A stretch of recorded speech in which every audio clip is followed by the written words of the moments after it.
Good, brother. How are you? Living the dream, dude. Living the dream. Are you really? That's it in Idaho, huh? Yeah, it's not too shabby. It's we're Are you losing our skiing? snow. Yeah, Yeah, are you skiing? I got some good days in this year, but we also have new babies, so that's kind of put a damper Hey, in my play life. no, Mazel Tov. Yeah. Um, yeah, I grew up in Southern California, so I grew up on the slopes. My parents had a place up in Mammoth, Oh, right on. and yeah, and there was a time where we went up every winter, and then um, one of our family members, who's actually one of my mentors, orthopedic surgeon, his daughter worked ski patrol, so I helped with ski patrol, and it was I miss it. The further I get from California, the more I realize at some point I need to work my way back there. Yeah, no, I have a tough view. I look out in my office over the city and up at the mountains, and at night I can see our local ski hill lit up. Hmm. So it's about That's horrible. about 40 minutes. When I look out my well, I don't have a window. When I look out my door, I see a wall, and then when I look to my front or back or left or right, I also see walls. Right on, dude. Yeah. Yeah. Just to say, I'm working at, I'll be a good, and by the way, my parents are both shrinks, so this doesn't help the case. Yeah, no, and I feel like when I was in Atlanta, I looked out over I-85, so I would judge when I can leave based on how long it took a car to go through my window. Yeah, that's right. That's right, and that's exactly what Houston is. Before I leave, I watch 3 news reports, and then I have the Waze app, 2 Google apps, and a MapQuest, and I time it all until they all say the same thing, and then that's when I leave. Yeah, yeah. That's how it goes. That's quite extensive. So, all right, here you go. You ready? Absolutely. All right, here we go in 3, 2, 1. What's up, y'all? Welcome to the Sports Medicine Broadcast number 208, Clinical Residency for Athletic Trainers. This week, our guest is Dr. Forrest Pecha. Dr. Forrest is Dr. Pecha. So, pardon, is the director of clinical residencies. So, we're going to be discussing clinical residencies and athletic training, and what does that mean? What do those look like? And since they're relatively new, where do we see them going in the future? I also have my esteemed colleague, Dr. Josh Ellen, representing the University of Houston Masters of Athletic Training Program. I am your host, Jeremy Jackson. My students are not with me today. If you want to join our conversation, sportsmedicinebroadcast.com. This episode is sportsmedicinebroadcast.com/residency. So Dr. Forrest Pecha's episode is sportsmedicinebroadcast.com/residency. Without much further ado, Dr. Pecha, will you please tell us your athletic training story? Yeah, absolutely, Jeremy. Thank you for the time. And I will have to say that I appreciate the kudos for Dr. Pecha, but I did stay at a Holiday Inn last night, but I do not have those credentials as of yet. But I appreciate it. And yeah, my athletic training story actually goes back when I did my undergrad at University of Wisconsin-La Crosse. I was really interested in the sports medicine field. So I applied into the athletic training, educational programming at La Crosse. However, I was an athlete at La Crosse as well. So at the time, I had to make a decision on athletics or athletic training. I chose athletics, but as a vertically challenged 5'9" guy, I didn't, I enjoyed my athletic career in college, but it didn't take me very far. So it was a few years after I worked, I had a quote unquote regular job for a few years and ended up going back to athletic training in my master's program at Illinois State about 5 years after my undergrad. So it was always in my passion and my dreams. And I think being an athlete in college also, I had to deal with a lot of injuries, and it was a passion of mine to get back into the field and become a certified athletic trainer. So, Forrest, I want to go back in time just a little bit more. Go back to where you started. You went through an internship program, is that right? Yes, I did. Absolutely. And what year did you come out? 98. Okay, and then so you and I are pretty close. I came out in 99, but I took the long way around. I took 7 years to get out of undergrad. Yeah, I dropped out a couple times. And so from there, I want you to move forward. Tell me about your master's. Where did you get that? And in what? Yeah, so my master's degree, I got a master's degree in exercise physiology at Illinois State University. So, and it was, you're right, it was an internship-based program. I worked as a graduate assistant, as a teaching assistant. So teaching assistant in the anatomy and physiology areas, and then did my graduate assistantship with men's baseball for 2 years at Illinois State. And so you came out with your master's degree in 2000, right? If I'm putting the math together. Actually, it was 96 to 98 was my master's degree. I finished in 98. Okay, I understand. And then so, like Jeremy said, you know, looking at all the residency standards and programs, I've noticed that the Katie, I don't know if this is the right word, but you know, the Katie has tapped you in educating the rest of the athletic training community in these residency programs and standards and what they should look like and how they need to be developed and so on. So can you give the audience a little bit of a just a general overview of how you know, leaving in 98 with your master's degree to where you are now, say 20 something years later, can you give us a little bit of a roadmap of how you got there? Because I know there are a number of students, mine in particular, they've got some questions for you, and I'm sure they want to know how you got to where you got to. Yeah, no, thanks, Josh. Yeah, it was interesting. After I completed my master's degree and I defended my thesis that summer, I was, you know, looking for employment as most athletic trainers do, and I had a couple offers, you know, back in the Midwest, Milwaukee and Chicago area, but I had a really, you know, unique opportunity. I wasn't quite sure what path I was going to take yet. Considered, you know, going on to get my PhD, but I took an internship out in the Stedman Clinic in Vail, Colorado, and I worked in the biomechanics lab for about 9 months. Doing, I don't know if us older folks remember, but the digitizing. So, you know, I got to spend hours and hours in front of a computer, I guess, tracking markers, body markers, you know, on you know, high-speed video analysis. But after the internship, they had an athletic training fellowship at the Stedman Hawkins Clinic, and I was considering, you know, moving into that, you know, applying for that position. But fortunately, Dr. Stedman himself offered me a position to work as the athletic trainer in his clinic. Very fortunate. I worked there for almost 4 years.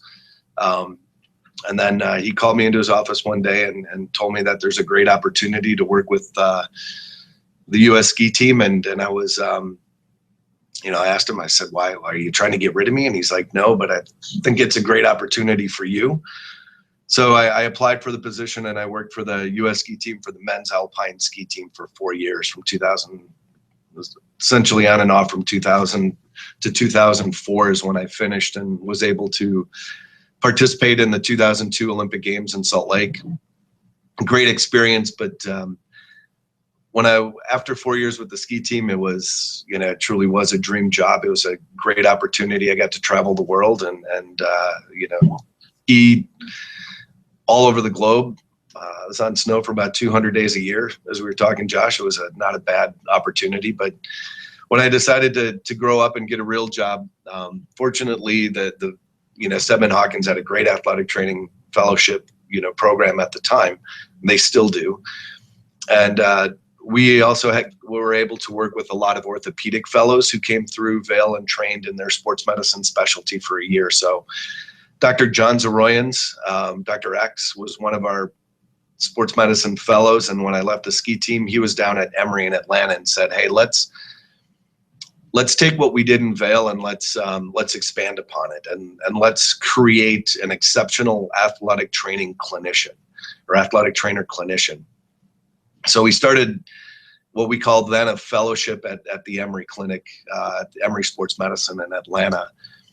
And if I'm not mistaken, that was really one of the first models in what we see now in the current residency standards, right? Steadman Hawkins was there, but when Emory really came online, that was one of the first real models that the athletic training community saw in, hey, look, these residency programs can be pretty viable. I'd like to say yes. I mean, it's to debate, but I would, I'd proudly say, the model that we took, we followed the medical model at the time, and we looked at what the requirements were for an orthopedic residency, an orthopedic fellowship, and what the evaluation process was at that time, and we kind of followed that model for our athletic training fellowship, and I think. I would like to say what we did is there were great programs out there. The two programs that were out there at the time were New Hampshire Musculoskeletal Institute and the Steadman Hawkins program. But we took it and we looked at what the evaluation process would look like and how do we actually measure the success of these residents. At the time, we looked at it as how are we measuring the success of our residents and our fellows, of the athletic trainers and their competencies to become a good clinician to work in that setting.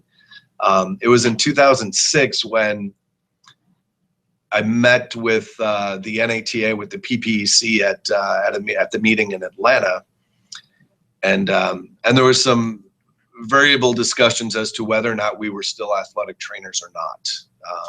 I remember having a conversation and with one of the educators who asked what I'm doing, and I said, well, fortunately, I get to evaluate 12 ACLs a day, and 8 Bankharts and labral tears. So we still perceive that to be part of our athletic training profession, and fortunately that at that time the NATA and the PPC sent out Bonnie Van Lunen to look at a couple of the programs around the country and get an understanding of what we're doing. I think it was incredibly fortunate for us and for the profession as a whole, and the way that the residencies have developed to have Bonnie come out, because she looked at it as it is an advanced education for athletic trainers. The one thing we did change in it is to follow the CATI standards. We had to teach our athletic trainers and help our athletic trainers advance in the skills and the educational competencies of athletic training, rather than teaching them a career setting.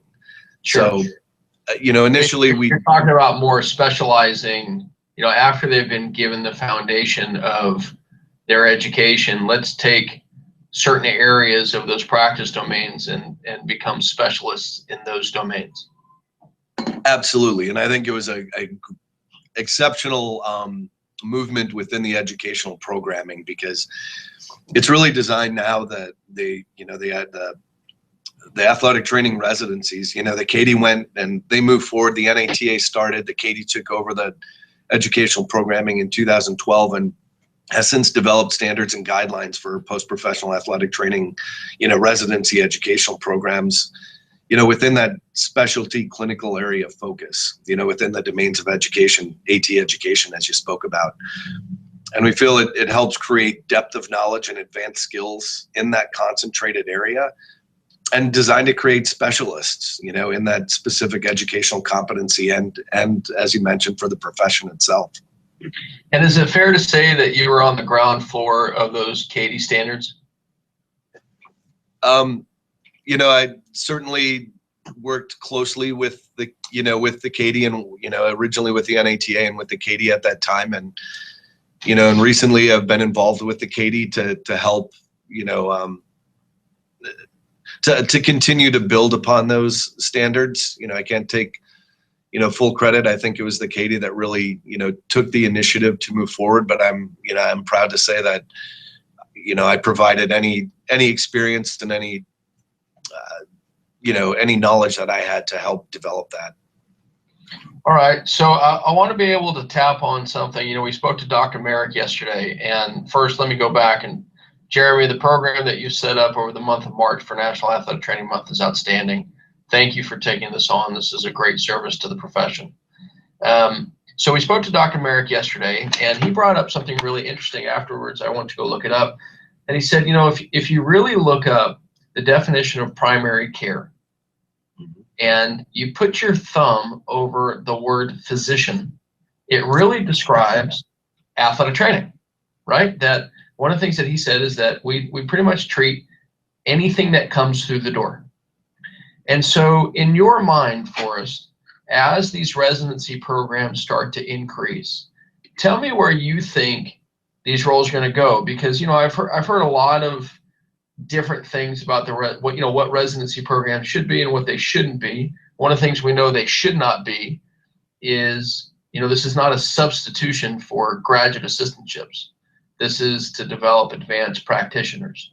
And in that realm, where I'm looking at it is I'm looking at the physician extender model, whether that's with primary care or orthopedic surgeons. I'm looking at occupational medicine. Where else do you see these residency programs going, and how do you predict the next 10 to 20 years of this is going to follow? No, it's a great question, Josh, and I agree wholeheartedly with Dr. Merrick and yourself. I think athletic training as a profession does see patients at all different levels and all different realms of providing patient care. So I think right now there's the interesting part of the residency programs. They should be focused on patient-based specialization, providing preparation of the resident as an advanced practice healthcare provider. The residencies are interesting because as long as you fall into the standards, they allow for a lot of variability and creativity within the programs in order to allow them to develop that clinical area of focus. And currently within most settings in the physician practice setting, our clinical area of focus is eval and diagnosis. But if you look at Ben Hogan, they have a program that's focused on rehabilitation. New Hampshire has a program based on primary care and gen med. I see in occupational medicine, I see areas for occupational medicine. I see areas for all kinds of concentrations. We've been fortunate to, one of the things when I got to Emory, it's, in order for me to justify my job, I had to demonstrate why I was good and what I was doing in order to validate why they were going to pay me. So we looked at the ability to increase throughput and patient visits within our physician practice setting, and looked at physician satisfaction and looked at patient satisfaction. And due to our successes of increasing productivity, we were able to hire more and more athletic trainers within that field. The occupational setting has been incredibly successful with Boeing, with UPS, with Kennedy Space Center, and how athletic trainers have operated in that area. Unfortunately, we don't have a lot of data to prove that. I think internally they have the data. That's why they continue to hire athletic trainers. But there's issues with being able to publish that data externally. I think the military is also a great example on how athletic trainers are being successful in those fields. So where do we see that? Where do we see our growth? I think all of those opportunities, provide athletic training, provide us the ability to increase or to advance our athletic training knowledge and create advanced practitioners. Me being in the physician practice setting and being part of healthcare, I see a lot of opportunities for athletic trainers to fall into healthcare reform and to meet the needs of healthcare reform. We know that healthcare reform is, we know more and more patients are going to be, insured, or more and more patients, will have insurance. So that's going to place a pretty big bottleneck within the provider. So who do we hire to meet those needs? And, we've demonstrated that having an athletic trainer in the clinics is able to increase productivity. Then they're going to measure on outcomes. Are the patients getting good outcomes? Are the patients satisfied with their care? And all of this has to be at a controlled cost. So athletic training as a whole, I'm going to go to this, step off to the side a little bit and go on on a squirrel moment or a side note, but athletic trainers as a whole has been operating an accountable healthcare model since our inception, right? If you look at the university setting, we have a fixed number of athletic trainers with a fixed budget, managing the care of many athletes, seeing them from anything from, initially evaluating them from coughs, colds to athletic injuries to whatever it may be, like you said, meeting that primary care model, and then managing that care, referring when necessary, and we have to have great outcomes with it. So I think as healthcare reform continues to grow, in my opinion, I think athletic trainers are in a prime position to set themselves up to be part of that healthcare community and part of that accountable care team. But we have to have the data, and we have to be able to demonstrate the whys. One area that we're really looking at right now is within the rural family practice medicine. That's part of our athletic training residency rotations. And we're sending our athletic trainers out to rural family practice clinics. And I think it's a small rotation. It's about 6 weeks annually, but we have seen the increase in productivity. But the unique part about it is that the physicians really rely on the athletic trainers as the musculoskeletal experts in their clinics and being able to help manage the care of their patients. We've seen increased patient satisfaction. We've seen better outcomes. We've seen less unnecessary referrals, so we're not getting advanced imaging, or we're not referring to unnecessary physicians and unnecessary practitioners. And as well as, I think, in some of those underserviced areas, the athletic trainer working in those clinics is allowed to, provide quote unquote traditional services to an underserved community and provide care to the high schools and to the community events that haven't historically had, medical care.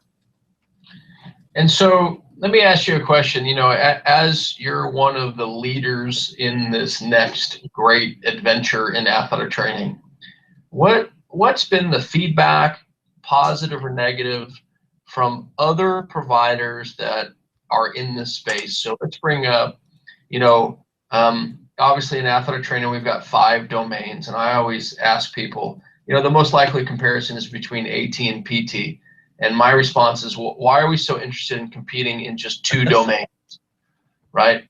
Then we go into, AT and PA and, all these other things. So what's been the feedback, positive or negative, from other providers when they say, okay, well, athletic trainers are going to fill a very niche space, and you're in the hospital setting where, obviously you're in what I like to call the medical village. So how is all this being perceived? Is it being perceived okay? Is it, tell us a little bit about how that is evolving. Yeah, great. Again, great question. Way to get me thinking. But from the physician and from the administrator aspect, being at this now since 2004, when we started the first program at Emory in 2004, and being able to present our data and talk at the various physician meetings at AAOS, AOSSM, AMSSM, and then even at the administrators meetings. I think what the administrators and the physicians see is that valued healthcare provider as a team member. And I think that's where we want to continue to put ourselves as part of the team, rather than competing with others as to, we're going to take your space or they're going to take ours. The physicians and the administrator who have hired athletic trainers in this field have been incredibly, happy with their successes and how the athletic trainers operate. And primarily from those coming out of a residency program, because they're given the knowledge, the understanding, the advanced skills in eval and diagnosis, but they understand the clinical model. So they're able to step in and actually be a productive clinician day one. But I think what we've, within our institution and many other institutions, the athletic trainer is considered part of the team. When we're looking at our patient care model and how to provide the best care for our patients, we look at who's going to be what group of healthcare providers are going to assist in that. So we have PAs, we have MAs, and we have ATs within our physician practice model, and we use each of those clinicians to the highest scope of their practice. So both in clinic and in the OR. So, and then you have to be a little business minded as well. When we have surgical cases that a PA necessarily is not going to get reimbursed as a first assist or anybody's going to get reimbursed for a first assist, it's great to have the athletic trainer assist in those cases, because then the PA can come out and run a clinic and actually help to meet the clinic needs by seeing more patients in the clinic. And the athletic trainer is then assisting in the OR, and we use our healthcare team to be as efficient and as effective as possible, with everyone working at the scope of their practice. Do we see a little setback, from different professionals? I think in any healthcare community, or as you said, in the healthcare world, there will be, but I think it's within time. And as everybody falls into their roles, we're looking at providing the best care for our patients, and everybody fits into that role quite nicely. Okay. So yesterday I sent out an email to all of our students here at UH, and a couple people responded, and I'd like to read you a couple questions, if you don't mind, where you can provide some answers, because these are really interesting questions, I think. So this one is from Ashland Vineyard, who is a first-year MAT student. Hi, Dr. Yellen. I'm very interested in the athletic training residency programs, and in particular physician extending residency programs. One thing I've noticed is that I've been meaning to ask about is that many of the athletic training physician extender residency programs, for example, Emory, which I think, Forrest, you've got some insight to, require applicants to be OTC certified or in the OTC testing application process. My question is, how would a student just graduating from an athletic training education program go about working towards this credential and then apply to a physician extender residency program? Is there a particular plan of action to gain the experiences towards OTC, or are internships available? Thanks, Ashland Vineyard. Forrest, you have some insight to that? Yeah, thanks, Ashland, and for the question. I think, first I want to take a step away and discuss the term physician extender. And I have to take a lot of blame and credit for trying to utilize that term more often early in my career, because it was really difficult to identify who we were as athletic trainers working in this field. In January of this year, the NATA Board of Directors had agreed, based on a nomenclature group that we had, to kind of move away from that term. Physician extender is a pretty generic term that highlights anyone that works under that performs services that can be conducted by a physician that works under the supervision of or direction of a physician, which can be an RN, an NP, a PA, an MA. And all of those professions are recognized by their profession. So, athletic training is taken on the physician extender term, but we're missing the athletic trainer, right? So you can be a nurse in a lot of fields. You can be a nurse in the NICU, you can be a nurse on the floor, you can be a nurse in the clinic, you can be a nurse in the laboratory, but they're all nurses. So we're moving away from physician extender and working on profession first. So we're an athletic trainer in the field. And I think that's going to help us as athletic trainers. So yes. So probably the most appropriate term is to say, I'm an athletic trainer in a physician office, or how would you term that? Yeah, I'm an athletic trainer in a physician practice setting. Okay. So, or an athletic trainer in a collegiate setting or a professional setting, profession first as athletic trainer. And yeah, when we did start the program at Emory, it was to be a quote unquote physician extender, is to be an athletic training clinician working in a physician practice. And I think we still produce that product, but through KD standards, we've developed that clinical area of focus, and now we measure and we test and we evaluate the athletic trainer on their advanced skills within eval and diagnosis and measure those outcomes. So the OTC is really unique. It's what it did for us is that when we were at Emory, there was a break with formalized athletic training education, and then what we wanted to do to get our athletic trainers into the operating room. And we really don't have a lot. Let me go back real quick. Sorry to interrupt. For those that are not up to date about these terms and the progress in the field, OTC, typically people equate that to over-the-counter medicines. In this case, they're being referred to as what? An orthopedic technologist certification. Yeah, certified orthopedic technologist. Yep. Okay, continue on. So, sorry. Yeah, no, absolutely. So we had to demonstrate that where do we bridge that gap between our formalized athletic training education program and then the ability for one of our goals was to get our athletic trainers into the OR to assist our physicians in the OR.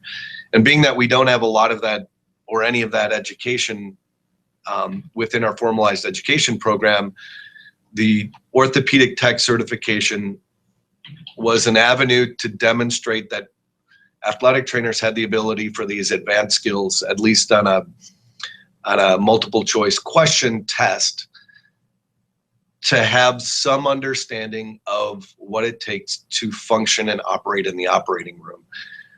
That OTC certification was enough to let our OR credentialing folks allow the athletic trainer to start their didactic programming within the OR. Mm-hmm. So it was that stepping stone to get into the OR. And back in when we started this, and there wasn't as many restrictions upon billing and reimbursement for surgical assist, the OTC also had a disclosure within their roles and responsibilities that, the OTC can work as a first or a second assist in the OR. So we use that in cases where reimbursements were applicable, to use that credential as our ability to be reimbursed for our services in the OR. With the change in healthcare and healthcare reform, that's becoming less and less likely. So it does give us a head start to get into the OR credentialing piece, into the OR didactic training. And it's also a great way to help foster education within casting and some of the other clinical roles and responsibilities.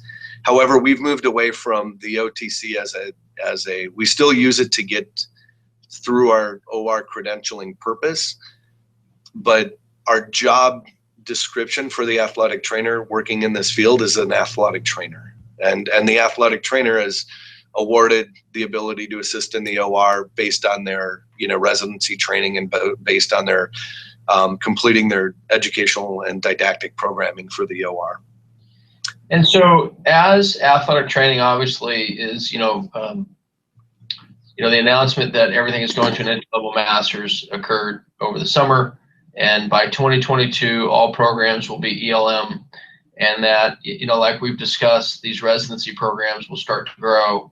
A couple questions I have in that. One, do you see the OTC educational competencies, some of the clinical proficiencies being infused to the athletic trainer educational competencies? And there's a second follow-up question to that. Do you see some of the residency programs being combined with some other advanced practice degrees such as the DAT, et cetera? So it's somewhat of a two-part question for you. So for the first part of the question, for the OTC,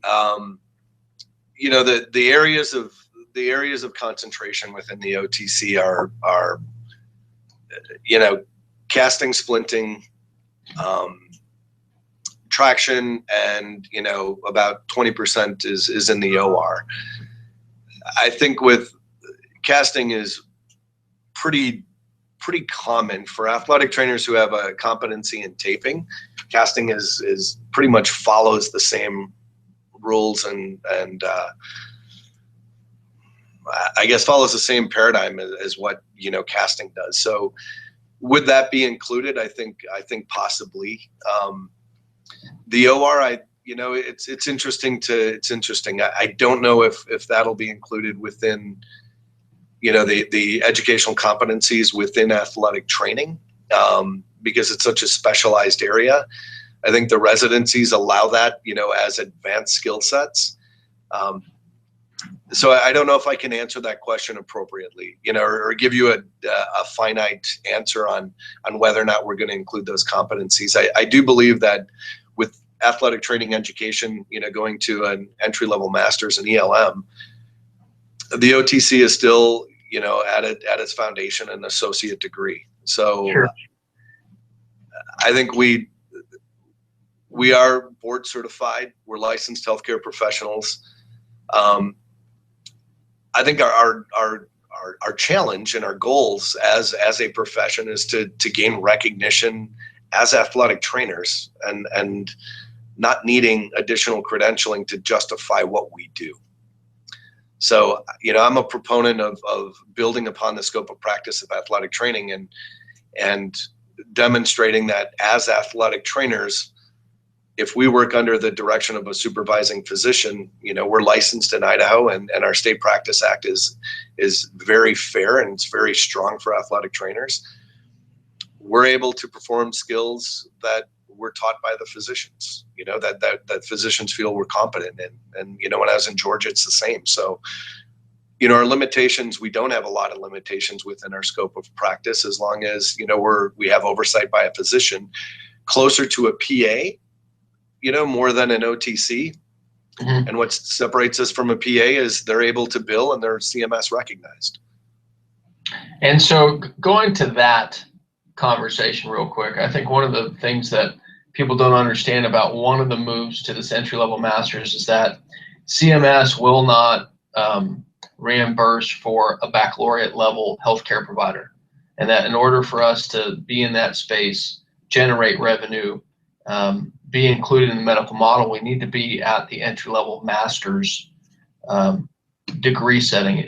And so how have you seen that affect the residency space? I think that's a loaded question, because I think, there's I'll go to the CMS. I think it's imperative that, we work in that. We work in the field of trying to obtain CMS recognition, and not only is it, above a baccalaureate, above a bachelor's degree and into the master's degree, but there's also other limitations that CMS has with regards to recognition of the profession in all states. With California not being, with not recognizing athletic trainers, and with Colorado just losing the sunrise sunset, recognition of athletic trainers within their regulation. I think we still have more work to do in order to sit at the table with CMS. And one of those is to have every state recognize who we are as healthcare professionals. So that's another step that we need to take to CMS. But there's certain areas within CMS that we can work at. And one of the things that we worked at, that we looked at about a year and a half ago, the fall of, 14, was DME, the ability to fit and fit custom fitted DME. I think we can take that a step further. CMS, currently athletic trainers were not recognized to fit custom fit DME. They weren't on the list of healthcare professionals that are qualified to do that. I think most all of us understand that, we do that on a daily basis. We make, given popsicle sticks, duct tape, and dental floss, we can make a brace or something to help us out. But I think we have to work at those little pieces, within CMS, and I think we should take a really strong approach from the profession to be included in that list and start somewhere where CMS will recognize us as healthcare providers. And we are in an area right now where, we talk about fee for service, we talk about accountable care. If we look at the future of accountable care, a fee-for-service model is not going to be very valuable anymore. And like I said, we've been in that accountable care model for quite a while and how we operate as athletic trainers. And I think we need to demonstrate how we fit within to the future of healthcare and that model. If we can continue to obtain, billing privileges, that's awesome. And I highly support that. But I think we also have to look at what the future is going to bring and how do we position ourselves for the future. I was on a talk with one of the NATA board members, and as you spoke about, Josh, as we look at certain parts of our educational domains, and one of the questions that was asked is, how do we demonstrate to CMS that we're in accountable healthcare, and where do we have athletic trainers working in rehab? And so we have them everywhere, right? We have them in the collegiate setting, the high school setting, we have them in the pro setting, we have them in the fee-for-service model in a number of states. Why are we just focusing on rehab? Why don't we focus on all of our educational domains and help CMS understand who we are as a healthcare provider, and as you mentioned earlier, kind of take the word physician out of primary care, and how do we meet all those requirements, and how do we fit into the model based on the primary care definition? Right. All right. Did that go off track a little bit, or does that help?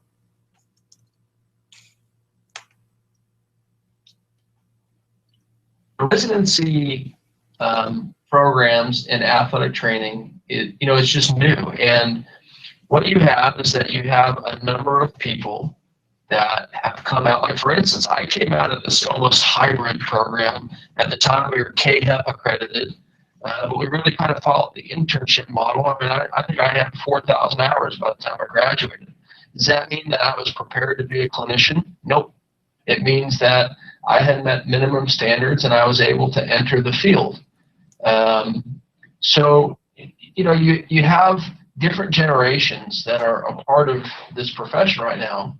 And athletic training is, it's evolving and it's moving. And people need to understand all the different components that are involved in progress, and that there are all these different steps and puzzle pieces to make sure that we understand the picture of athletic training. How do we fit into the model of healthcare? How do we keep progressing? Because it was not that long ago that, if you understand the history of athletic training, right, we really came out of physical education and physical therapy. That's really where we came out of. And if you understand the timelines, well, in 1970 was the first athletic training exam, and 75 was the first time that ATC was being used, and it was only in 1990 that we were recognized by the American Medical Association. So we're making all of these amazing leaps and bounds, but there's still more work to be done, and people need to understand the business that we're in, so that when they do go to the table, they're able to have conversations across the board, not in just one area. So I think you're doing a great job. So I got another question from a student of mine, Maria Rueda. Maria is a first-year MAT student. Regarding residency programs, again, using the term physician extender, but we'll substitute that as an athletic trainer in a physician office. For someone who's fairly new to athletic training, right, 2-year experience during grad school, do you suggest I get more experience before applying to a residency program? If so, what are the next steps I should take after graduation? And are you familiar with any places that offer internships in this area? So obviously the area that you're in, Forrest, is a lot of people want to get into it and they want to know how to do it. And well, you're one of the people that have helped develop this. So what's some advice that you have for Maria? Yeah, and then I thank Maria for the question. And what I can say is, we do look for experience, and we look for experience in any setting for athletic trainers. Excuse me. So, great question. We do look for, an athletic trainer. Our minimum requirements, as most of the other programs in the country, are a master's degree, which fits well with our educational programming as it advances.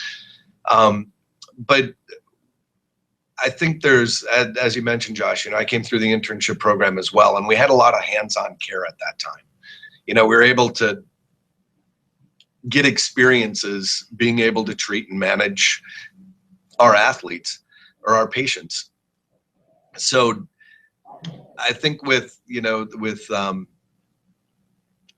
residency programs, what it does is it offers that same type of educational programming, because you're being challenged daily on your ability to treat patients, to work with patients, to evaluate, to diagnose patients, and you're collaborating with your physicians and the other healthcare, team members on a daily basis on how do we get the best care, and how do we diagnose this, how do we evaluate it, how do we treat it, and what's going to be our next plan of care as we have to document what's a plan of care for this patient. So I think the residencies provide that hands-on, provide that experience, and provide us to be able to educate the athletic trainer to be successful as a clinician and in this setting. What do I to go back to, what do we look for within an athletic trainer interested in this field? We do look for experience. We look for somebody that's has a year or two of work experience under their belt, because then they know what it's like to work, and they know what it's like, and they learn a lot on the job within their setting of what their strengths and weaknesses are, and then their ability to manage the care of those patients. It seems to be a better fit, coming into the residency, because then they have a better understanding of what they want to do and where they want to go, and how they want to utilize the skills that they're awarded in the residency programs. I'm not aware of a lot of internship programs. I am aware of some graduate programs that do offer, an ability or a rotation for the athletic trainer to work in a physician practice setting. So some of the different graduate programs do have rotations in the physician practice setting, and that will help the athletic trainer choose their career path, whether it be this or any other career path. But what I would suggest is get the experience if you don't have it, to make sure that if you want to come into the setting, it's the setting that's right for you. So spend some time with your orthopedic physicians, whether it's your high school team physician or your collegiate team physician, and just understand how that operates and how the clinic operates. So, volunteer your time to get in there to experience what it takes, or what the clinic realm is really about. It's a different setting. Some people talk to me when we're going through our interviews right now for a residency program. I have 36 applicants, which is great for us. We only choose 2, so it's a pretty competitive process. But sometimes I hear people, why do you want to get into this field? And they're like, well, I like the hours. It's 9 to 5. And it's still not 9 to 5. It can be, you're in the OR, you're cutting skin at 6:45. Sometimes you're in clinic till 7 o'clock. So there's no 9 to 5 job in the athletic training career path. But I will say it's you're full gas throughout the day. There's certainly times, as I try to explain to some of the applicants, that I may take my first bite of my sandwich at 11 o'clock for lunch and finish it at 3, because we're seeing 30, 40, 45 patients a day. Right. So make sure it's the field that you want to get into, and experience that before you make that jump, and before you understand that, or have a better understanding of the career setting before you make the decision to go into a residency program. So I got to break away here and go teach at 10 o'clock. But before I do, if I can just take 60 seconds here, and I'm going to use a line that a friend and colleague, Mayfield Armstrong, uses all the time. Yeah, Mayfield, right? And I know so, Mayfield. Yeah, he's right in that category with Rod Walters. They don't make them like that anymore. And so Mayfield would always say, I'm going to give you the keys to the shop. And so, Forrest, take 60 seconds here before I log off. You've got somebody that wants to get into this realm. Give them 3 keys. What are the keys to the shop they need to know about to get into this and to be successful? They need to have a drive for learning. being able to understand, what it is to be successful in the clinic. So they have to be good at, at being able to document, take histories, do clinical exams. We also look for somebody that's going to has inspiration to be successful in the profession and give back to the profession. And then they have to be a chameleon, because you have to communicate with different physicians of different personalities, and you have to communicate and educate patients of different economic statuses and socioeconomic statuses, and you have to be able to treat each patient like that they belong, and you have to be able to work within those different demographics, as well as work within the physicians and be able to provide the physician the information that they need and how they like it and what they want. Was that 60 seconds? You got it, man. I got to go teach. I will relay all of these words of wisdom to my students. I'm sure that some are going to want to be able to get in touch with you. As always, I love talking with you, because it's always, sparks my interest, and I always learn a little bit more when I speak to you and Dr. Merrick and Dr. Cuppett, Ray Castle, all those people that are helping, Leslie Taylor, all those people that are helping grow the profession, Scott Saylor. Thank you, Forrest, for everything that you're doing, and I hope the next time I'm able to see you, it's on the slopes. Sounds good, Josh. I appreciate you, my friend. All right, Jeremy, thanks for everything. Talk to you later. Bye-bye. All right, thanks, Josh. All right, so Forrest, you still with me? I got you, Jeremy. I think in just a second it should come back up. All right, you talked about the athletic trainer working as a physician extender, being able to collaborate, in being a big part of the team. But one of the things you said you were doing was sending them out to rural settings, to where these are underserved areas, people that don't have very good access to healthcare. How does that work for someone to be part of a team and collaborate when they're kind of isolated in a situation that's not extremely normal for athletic trainers? Yeah, Jeremy, good question. We have the same requirements for our athletic trainer here in the clinical setting, with our sports medicine practitioners, as we do in the rural setting. So the athletic trainer, while they're in the clinic, are still going to see patients, take a history, do a physical exam, document into the electronic medical records, take vitals if necessary, do med reconciliation if necessary, complete the HPI of the patient, order appropriate radiographs when necessary, prep patients for, intra-articular, injections. But ideally, what we're asking our athletic trainers to do in any setting is to gather as much information as possible about the patient's pathology, whether that take their history, what is their past medical history, do a physical exam, what are they currently, what is their chief complaint, what medications are they taking, what medications could be, counterintuitive of their, their current, their current pathology, order radiographs, and then present those findings to the physician. So we give a very concise and very prompted story of what that patient is. So whether it's an orthopedic patient, or in some cases even a primary care patient, our knowledge in the primary care or general medicine realm is not as comprehensive as our musculoskeletal education. However, that's one of the learning tools for our residents, is to become more knowledgeable in those primary care, general health areas. But our focus is to take a big, take the big umbrella, take the big scope of what's going on with that patient, and narrow it down to what their chief complaint is and what we feel that diagnosis is, so we can present that to the physician, so the physician can then take those findings and be more efficient with their care to the patient. Does that answer your question? Yeah. I think that just kind of talks about how that they can collaborate and continue to grow, because the residency program is about learning and growing in your profession. So I was just curious, to see how that worked there.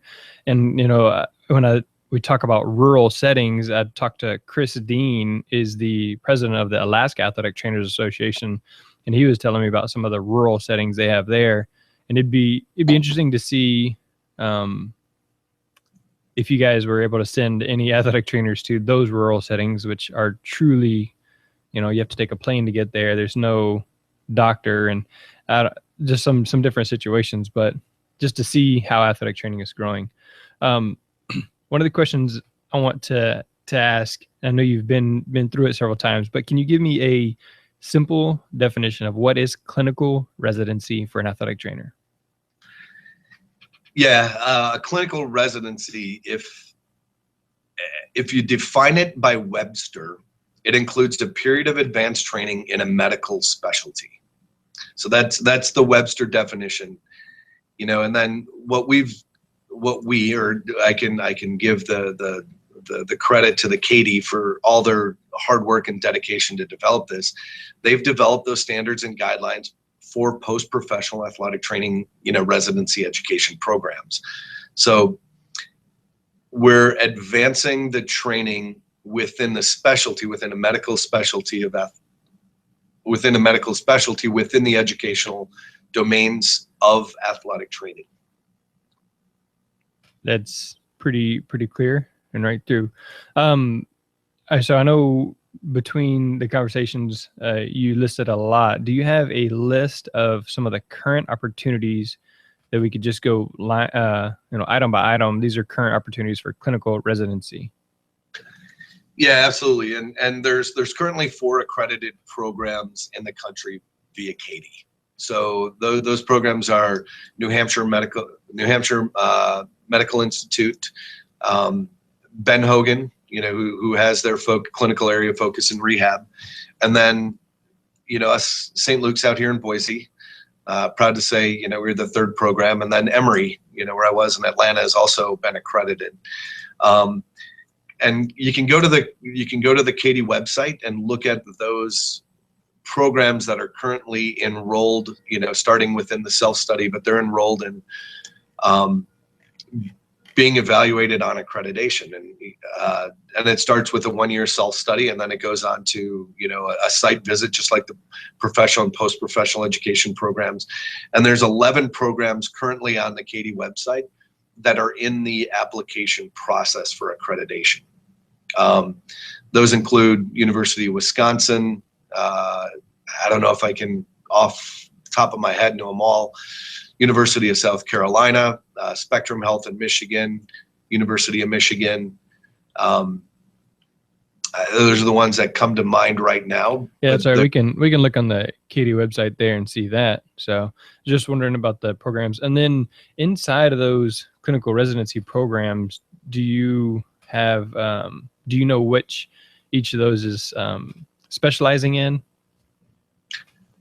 Yeah, the majority of the programs, like I said, the first 2 programs, NHMI and Ben Hogan, the first 2 accredited programs were not, well, I think NHMI absolutely has some physician experiences, but most of the programs are within the physician practice setting, and with a clinical area of focus of eval and diagnosis. And I think it's just been it's been growing. This area has been growing over the last, decade to 15 years.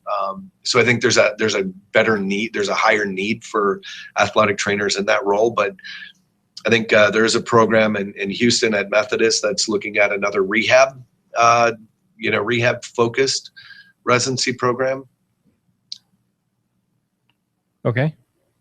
I know one of Yellen's students, Nicole Casha, was planning to apply to the Ben Hogan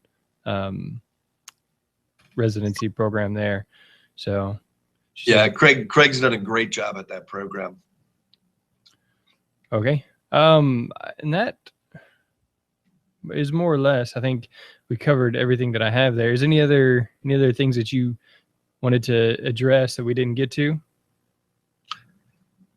I don't know. It's a good question. Unless you've through the conversation, you have an idea of something that we've missed. But I believe wholehearted in the residency programs. I believe in the advancement of our athletic training educational paradigms and our educational programming. And I think,